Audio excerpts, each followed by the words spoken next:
اردو میں کچھ ایسے لوگ بھی تھے جو خفیہ طور پر انڈر دی ٹیبل انڈائریکٹ طور پر فرقہ پرستوں کے غلام ہو گئے. وہ نام بتا سکتے ہیں آپ؟ نہیں، نام نہیں بتاؤں گا. زندہ ہے، کچھ مر گئے. لاکھوں کروڑوں روپے اردو کے نام سے کمانے والے 2-4 اب بھی زندہ ہیں جو مجھ سے کہتے تھے سن 50 میں 52 میں 56 میں 60 میں، گلزار صاحب کیا اردو اور مسلمانوں کے گھسے جاتے ہو؟ ہندی پنجابی انگریزی کا کام کرو، آدھا چوتھائی 10واں حصہ تو سونے چاندی میں تلوا دیں گے.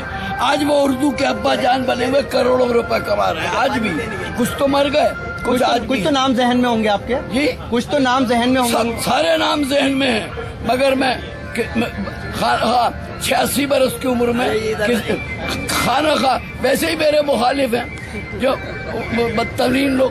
میں اس لیے نام نہیں لوں گا، نام جاننے والے سب جانتے ہیں. اب جیسا اردو کی روٹیاں کھا رہے ہیں، اردو کی روٹیاں ساری دنیا میں کھا رہے ہیں اور اندر سے مدد کر رہے ہیں بی جے پی اور RSS.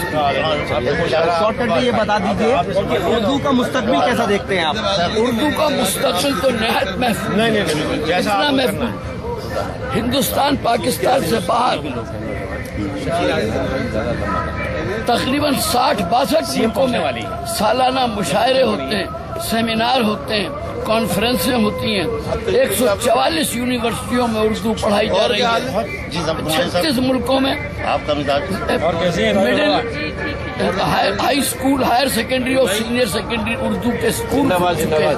سعودی عرب جدہ میں ایک اسکول کے اندر 14,000 بچے پڑھتے ہیں، 4,000 لڑکیاں اور 10,000 لڑکے.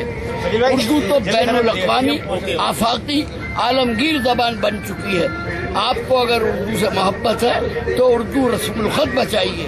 اپنے بچوں کو، بیٹے پوتے پوتیوں نواسیوں کو، اپنے پڑوسیوں کے بچوں کو 6 جماعت 8، میں یہ نہیں کہتا سب کو BA MA PhD اردو میں کرائیے.